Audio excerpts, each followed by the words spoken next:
लो, सवेरे सवेरे ही पड़ गए घास फूस के चक्कर में। घास फूस नहीं काका, कम से कम फूल पत्ती कह दो। बाबू, आज 14 वर्ष से यहाँ चौकीदारी कर रहा।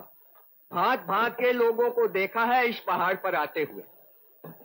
कोई घूमने आता है, कोई शहद बनाने और कोई शहद बिगाड़ने भी आता है। लेकिन ये घास फूस खोदने वाले तुम पहले ही आए हो। फिर वही घास फूस। काका, मैं बॉटनी का प्रोफेसर हूँ, लड़कों को वनस्पति शास्त्र पढ़ाता हूँ। लो, अरे खुद तो खराब हुए, बच्चों को भी खराब करते हो। तुम्हें स्कूल में घुसने किसने दिया? अपनी भारत सरकार ने। ये भारत सरकार तो बहुत ही फालतू काम कर रही है आजकल। अच्छा काका, तुम्हारे पोते की खबर मिली? कैसा है वो? भगवान जाने, ना गांव से कोई चिट्ठी आई है ना सरकार से। सरकार से? हाँ, सरकार को एक दिन की छुट्टी की दरखास्त, पर कोई जवाब ही नहीं आया। काका तुम जाओ देख करो उसे, एक ही दिन की तो बात है। और फिर यहाँ बंगले में मेरे सिवा है भी कोई नहीं। 1-2 दिन में लड़कियों की एक टोली आने वाली है। 1-2 दिन में आने वाली है ना, तब तक तुम आ जाओगे। अगर वो पहले आ गए तो मेरी नौकरी जाएगी। ओ काका, तुम्हारा पोता बीमार है और तुम्हें नौकरी की फिक्र हो रही है। अगर कोई आएगा तो मैं संभालूंगा। ये लो है? लो ना, अब सीधे अपने पोते के पास जाओ। जाओ काका, सुनो जरा।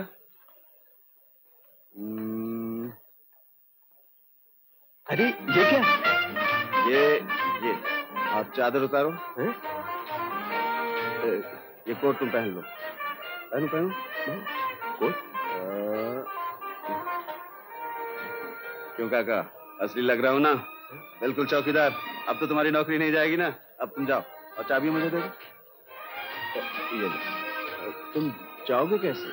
बस ये पहाड़ी उतरी सामने पगडंडी, 4-5 घंटे का रास्ता है। ठीक है, तुम जाओ जल्दी, जाओ जाओ।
अपना अपना सामान उठाओ ना, वो बेचारा अकेले कैसे उठाएगा? लो, आइए अपनी कम्युनिस्ट। इसमें कम्युनिज्म की क्या बात है? हाँ मैम साहब, बोलिए मैम साहब। चलो ये सब सामान उठाओ। हाँ आप लोग चलिए, मैं सामान लेके आता हूँ। चलो। अरे कोई मुझे भी तो सहारा दो, मुझे भी तो बाहर निकालो। आइए दीदी। अरे तू कहाँ गई? तू दब जाएगी, जा। अरे जा, कहाँ रहा है? मुझे भी तो निकाल। हाँ जी। ओहो। आइए। एक मिनट। अब आइए। बड़ा कमजोर चौकीदार है। हमारी बुकिंग कल से है, लेकिन हम आज आ गए। कहाँ इंतजाम किया? हाँ है इंतजाम, पहले बुला कर। ये लीजिए चाबी। आप लोग चलिए। अरे लड़कियों, चलो साहब। चलिए, मैं सामान लेके।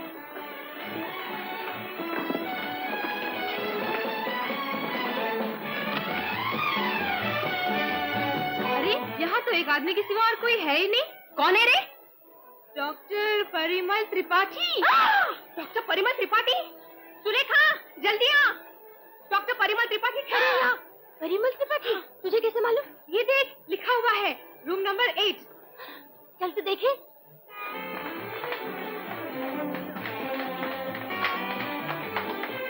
अरे ये तो है 8 नंबर का कमरा। कहाँ है प्रोफेसर त्रिपाठी? बुलाना। Professor Tripathi, professor Tripathi. आप यहाँ क्या कर रही हैं? अपने अपने कमरों में जाइए। प्रोफेसर त्रिपाठी यहीं ठहरे हैं? हाँ है, कोई भारत सरकार के आदमी, घास फूस के डाकदार। छी, घास फूस नहीं, कम से कम फूल पत्ती तो कहो। आप जानती हैं उन्हें? हाँ, हम सब बॉटनी के स्टूडेंट हैं। उन्हीं के लिखे हुए किताब पढ़ते हैं। कहाँ है प्रोफेसर त्रिपाठी? वो अपने पोते को देखने गए। हाँ? पोते को? हमने तो सुना था बहुत यंग आदमी है। जी नहीं, वो तो बूढ़े हैं, बहुत बूढ़े हैं। कब आएंगे वो? आप कब जाएंगे? 2-3 दिन के बाद। हाँ, तो मेरा ख्याल है वो भी 2-3 दिन के बाद ही आएंगे। भीड़ भाड़ बिल्कुल पसंद नहीं करते वो। आप लोग अपने अपने कमरे में जाइए, जाइए जाइए जाइए, शाबाश।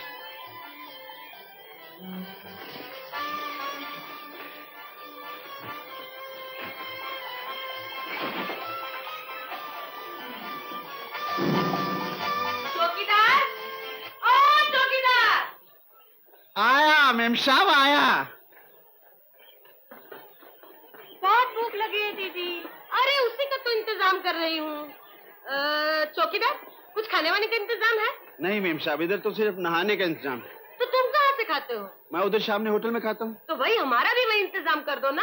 अब इन सब के लिए बंदोबस्त करना तो मुश्किल है। अरे तो भाई बख्शीश देंगे। ये लो। ये क्या, 2 रुपए? प्रोफेसर साहब 5 का नोट देते हैं और फिर आपके साथ तो इतनी सारी फौज है। अच्छा तो भाई ये लो 5 रुपए। हाँ, हो जाएगा जी बंदोबस्त। और सुनो, नीचे 3 बजे चाय दे सकोगे? नीचे मुश्किल है, मैं ड्यूटी छोड़ के नहीं जा सकता। नहीं दे सकोगे? नहीं दे सकोगे। जा सकूंगा। बोलिए कहाँ पहुँचाना है? वहाँ नीचे। पहुँच जाएगा जी। और सुनो, अंडा, ब्रेड, मक्खन भी ले आओगे? जी हाँ, 5 पहुँच जाएंगे जी। आए? 5 कौन? अंडा, ब्रेड, मक्खन, चाय और मैं। बहुत होशियार मालूम पड़ते हो। एम साहब, इसमें से जो पैसा बचेगा उसका क्या करना है?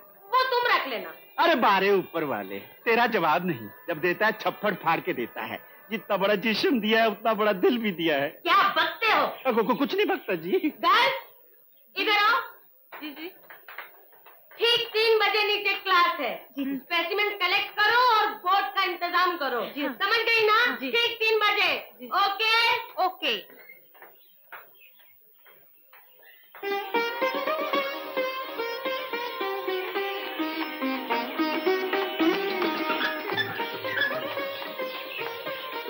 तुम लोगों को मालूम है फूल के इस भाग को मतलब पंखुड़ी को करोला कहते हैं। आज जो हम स्पेसिमेंस लाए हैं उनको करोला कॉपी पर बनाओ। उस दिन तुम्हें बताया था कि कंपाउंड फूल किसे कहते हैं, जैसे गेंदे का फूल। गेंदे का फूल असल में एक फूल नहीं बल्कि छोटे छोटे फूलों का गुलदस्ता है। उसकी हर पंखुड़ी एक फूल है। आज जो स्पेसिमेंस कलेक्ट किए हैं उनमें से कंपाउंड फ्लावर्स अलग करो। मैम साहब, अरे चलो लड़कियों, नाश्ता कर लो। चलो चलो, कम ऑन क्विक।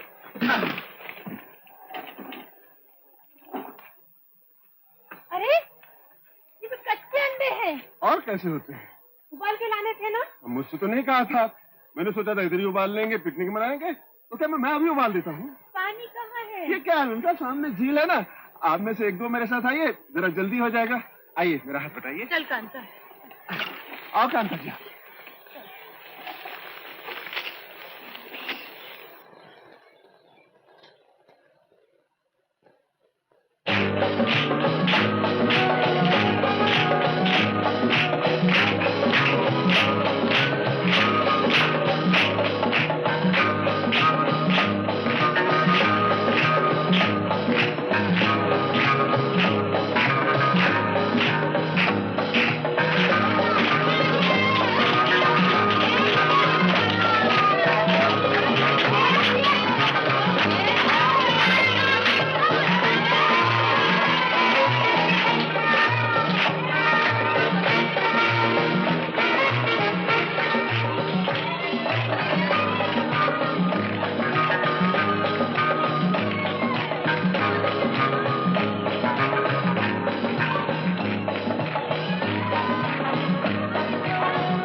चौकीदार, मैम साहब। तुम बैठो बैठो बैठो ना।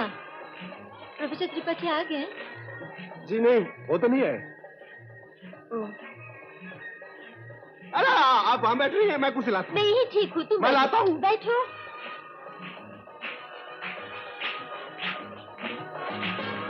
चौकीदार जी प्रोफेसर त्रिपाठी क्या सचमुच बूढ़े हैं?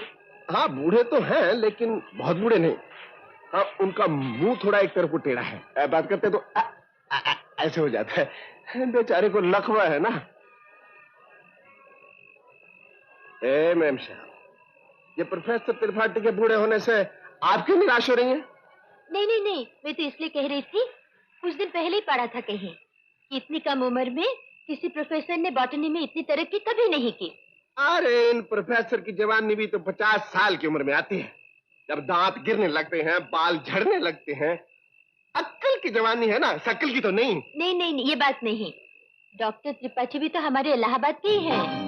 अच्छा, तो आप इलाहाबाद से हैं? तुम कभी गए हो वहाँ? जी मैं गया तो नहीं, लेकिन इलाहाबाद कौन नहीं जानता। मेरी बड़ी बीबी कहती है कि बड़ी वो बीबी?